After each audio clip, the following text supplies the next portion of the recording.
Olá pessoal, me chamo Luan Lessa, sou médico de família e comunidade.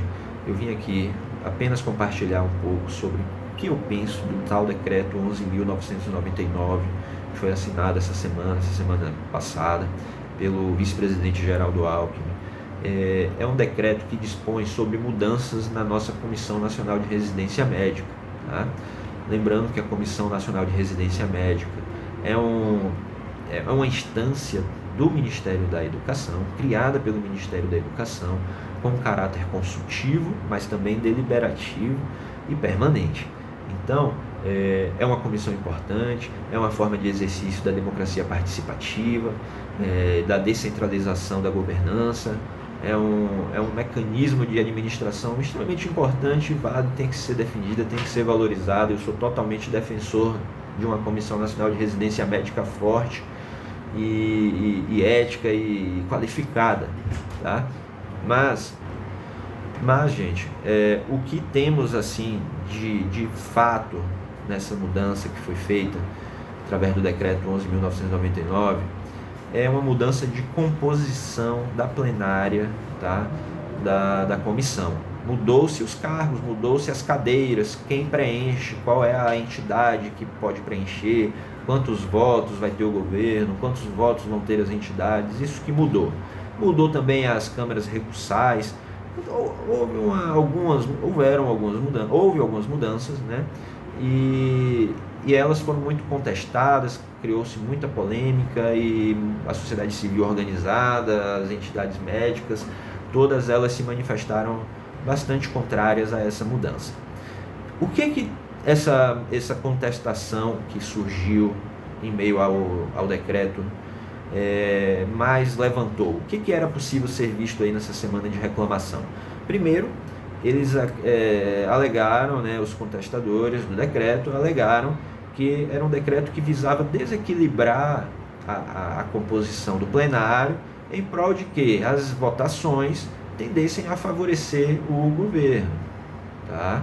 Bem, eu vou mostrar como é que estava a composição antiga e como é que está a atual, e posso afirmar que, numericamente falando, a tendência não é essa, a realidade não é essa, mas é o que é dito por aí.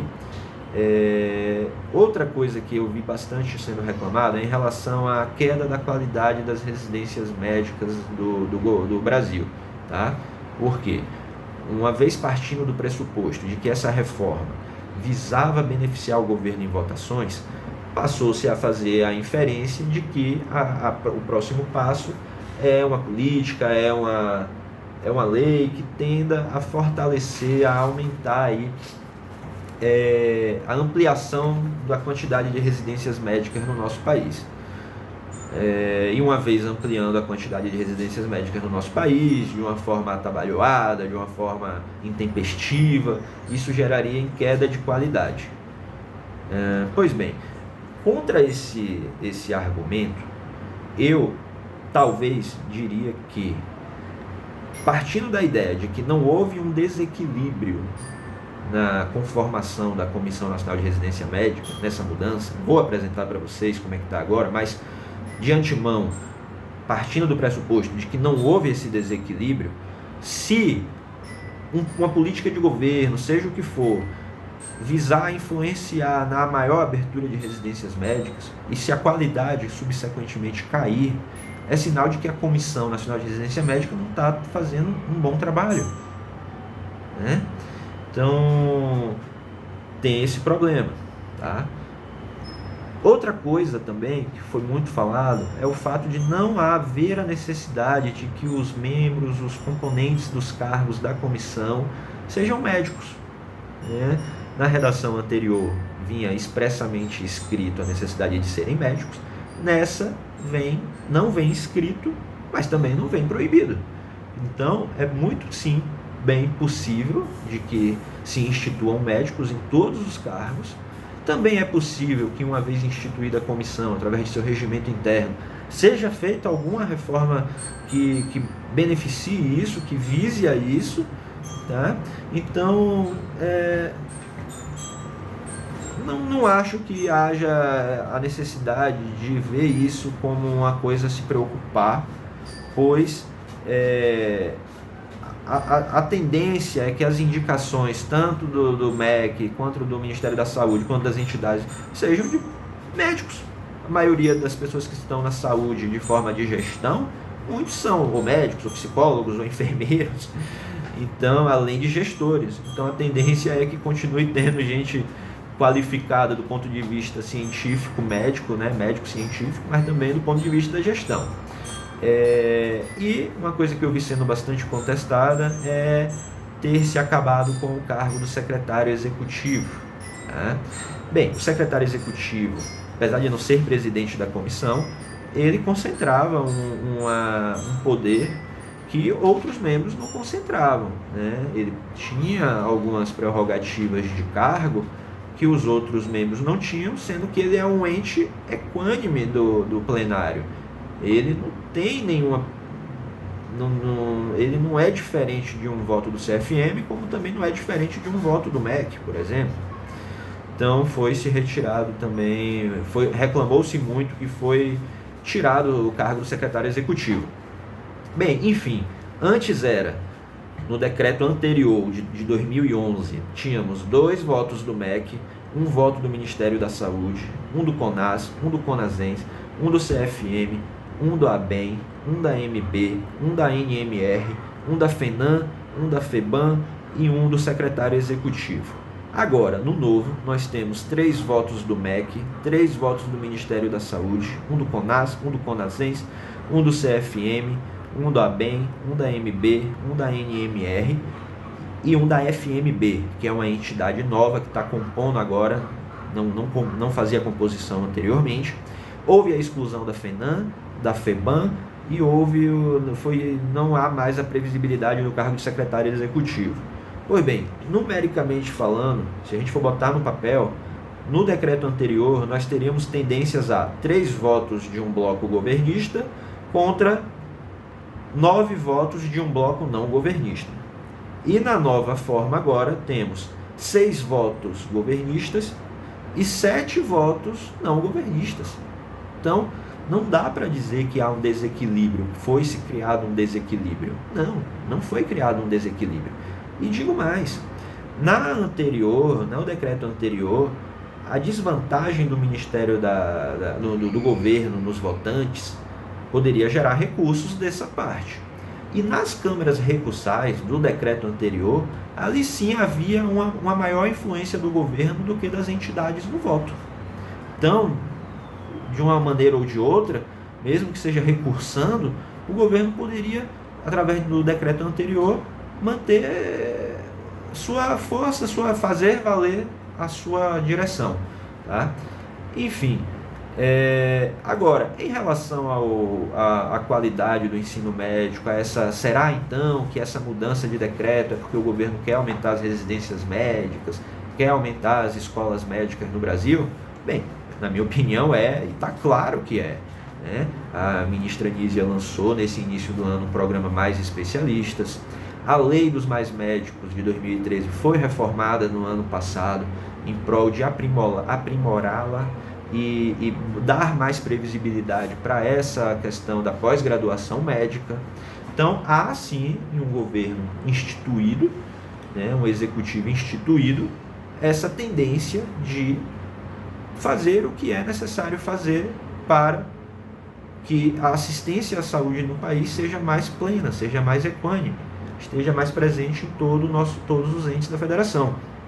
E entra aí a parte legislativa da história, tá?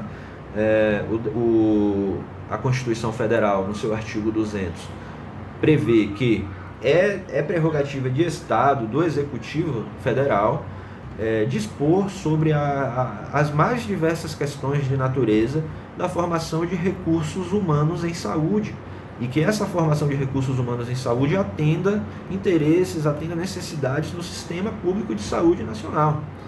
Então temos aí uma cláusula grande do ponto de vista constitucional, mas temos também leis acessórias, leis até que eu diria que fazem a regulamentação desse artigo 200, que é a Lei dos Mais Médicos. Bem, se todos nós formos pegar a Lei dos Mais Médicos para ler, gente, A gente vai desmistificar muita coisa que a gente tem na nossa cabeça.